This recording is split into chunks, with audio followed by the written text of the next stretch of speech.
Yun mga kabel, good afternoon sa inyong lahat yan. Nararating lang natin 11:38 na. So ngayon is Friday, hindi tayo magpapalipad ngayon ng mga ibon natin. Kasalukuyan, katatapos lang kumain ng mga ibon natin ng Kalapatids Mix, syempre naman. So yun mga kabel, ready nyo nga pala yung mga breeder ninyo kasi merong bagong bukas yung Kalapatids OLR, yung dating FPR. So ngayon, na-transfer na yung pamamahala kay Sir Ronald Gonzales. Congratulations nga pala Sir Ronald yan. So ngayon is Friday ngayon mga kabel. Meron akong napagmuni-muni kagabi kasi alam naman natin kada gabi syempre nagmumuni-muni tayo sa mga ibon natin. Ito kasi napagdesisyon ako kagabi at nag-usap din kami kaninang umaga ng asawa ko habang namamalengke kami sa San Fernando. So ito yung desisyon namin ng asawa ko mga kabel. Asan na si Juana ng buhay ko? Asan si Juana? Wala dito, asan si Juana? Ito pala, nasa likod ko na pala. Ayan. So si Juana mga kabel, alam naman natin, simula first lap all bird, first lap young bird, second lap young bird, third lap ng all bird, is hindi nag-clock yung ibon natin na si Juana. So ngayon, total, yung ibon naman is naka MacArthur. Tapos, naka-motivate si Peter Tree, Mr. David. So ayun, yun nga yung itlog nila is artificial lang naman. So, naiitlog yan nung Friday, basketing ng Legazpi. Then, ngayong araw na to is Friday. 8 days na yung itlog ni Juana at saka ni Peter. Ngayon,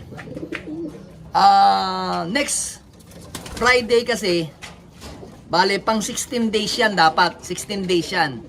So ngayon na pagdesisyonan ko saka namin mag-asawa na si Juana is hindi na natin ikaarga mga abel. Kasi nga i-ready na lang natin siya sa MacArthur Leyte. Kasi mga abel, ang importante kasi sa amin ngayon ng asawa ko is yung live yung ibon natin. Kasi ito, pag ito nawala sa sample, hindi na kayanan ng matnog, hahanapin siya ni Peter Tree. So hindi natin hahayaan mangyari na mawala si Juana sa matnog tapos hahanapin siya ng asawa niya si Peter Tree. So siyempre pag hinanap siya ni Peter Tree pagdating dito ng matnog, baka masira yung kondisyon ng ibon natin. Ang mangyari, maghahanap siya ng ibang paparisan dito sa loop natin. Ngayon, pag may naparisan siya ng iba, magbababa yung mababa yung kondisyon niya kasi ang gagawin lang niya is kakasta lang na naman siya ng kakasta.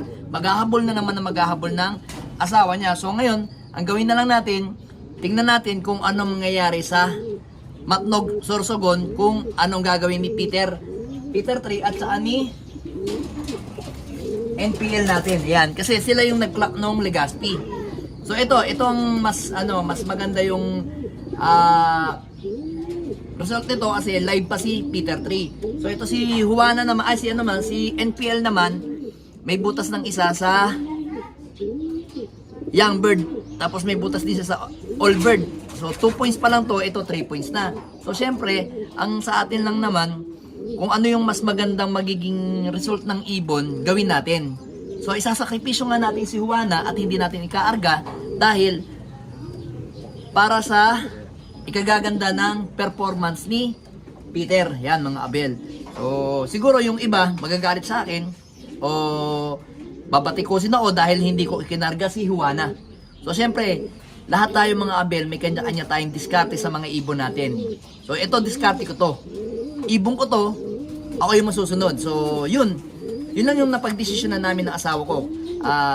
Kung sa inyo hindi tama, wala na akong magagawa. Pero para sa akin, yun yung ikagaganda ng resulta ni Peter. Kasi si Juana is wala nang ikaklak yan kung sakaling madisgrasya ng matnog, hindi ko naman pinagdadasal.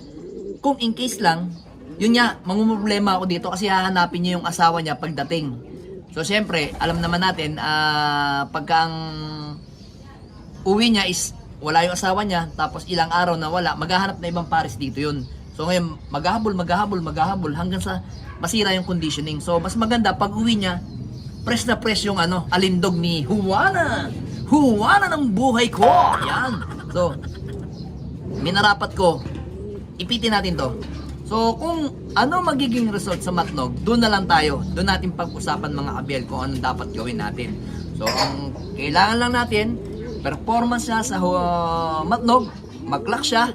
Yun ang importante sa ating mga abel kasi live siya mga abel. So napagtanto ko nung kahapon, Thursday, nakita ko yung result niya na sa HBC. Out of 1,000 plus ata na combine ng BBC sa Angeles yun. Yung HBC is maganda yung niya, performance niya o result niya. Number 26 overall siya sa Young Bird doon na sa HBC. Sa BBC naman, nakita ko ang total entry na total live na lang is 919. So ang ibon natin na si Peter is pang 97 ata o 96 overall na sa Young Bird. So all bird nasa 102, 103. So siyempre tayo naman kumbaga sa mga ganyan desisyon, kailangan yung alam natin na ikagaganda ng lipad ng ibon natin. So kailangan din magsakripisyo tayo sa isang ibon, lalo naman kung ang ibon naman natin is hindi na nag-clock. Ang importante pag uwi ng ibon natin, maging maganda yung kanyang pairamdam at nandito yung asawa niya, nakita niya, tapos yun nga, mas madali kasi makondisyon ng ibon pagka nandyan yung asawa. Kagaya natin mga tao, pag umuwi tayo sa bahay, di ba? At nandun yung asawa natin, may mag-aasikaso, di ba? Mas madali tayong nare-relax at natatanggal yung pagod natin. So ganun din yung mga ibon natin. Mas mabilis makondisyon ng ibon pagkasama nila yung kanilang may bahay o yung asawa nila dito sa loop natin. So ganun lang, inahalin tulad ko lang yung ginagawa ng tao sa gaya ng mga ibon.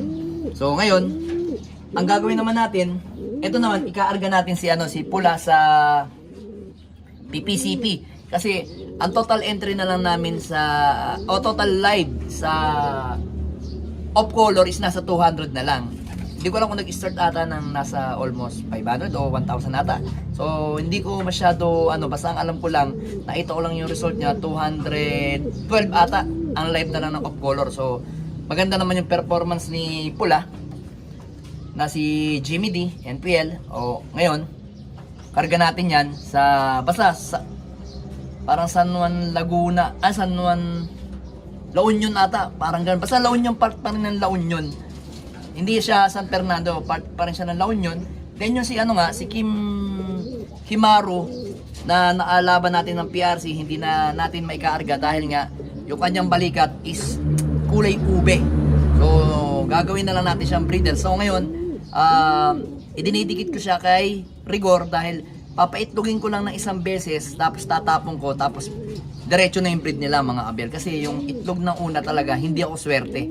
Doon sa iba, swerte siguro. So kasi mga abel, doon sa iba naman kasi, saan na lang natin pag-usapan yung mga itlog ng una. Ano ba yung sabihin na lang natin, mag-iiwan ako sa inyo ng tanong, ano ba yung ginagawa ninyo sa dumalaga, unang itlog, tinatapon o hindi? Yun eh. May mga nagpo-post ngayon ng mga ganun eh. Saan na lang natin pag-usapan yun?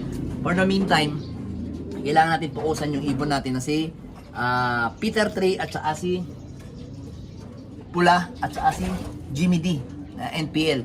So ngayon tapos na sila kumain, magbibigay lang tayo ng konting pabaon o yung victory. Kasi every tanghali nagbibigay ako ng victory pag Friday. So wala naman ibang wala naman ibang sikreto. Yun lang, idea lang binibigay ko mga abel. So yan, tingnan natin kung anong gagawin niyang performance sa paparating na Sunday ng Matnog Sorsogon ang mga ibon natin na si Peter 3 at saka si NPL. Then ito namang pula natin isa La Union. Tingnan natin kung anong mangyayari sa Sunday. Abangan natin kung anong mangyayari sa Sunday. Abel, NPL, Peter at saka si Pula. So ayan, at ito nga pala malapit na rin ang training nito sa TGRC. Tsaka don't forget mga abel, yung Kalapatids OLR April, alam ko first week ng April magtatanggap na sila ng mga participant na sasali sa OLR ng Kalapatids na dating FPR. So ngayon, i-ready nyo ng mga breeder nyo.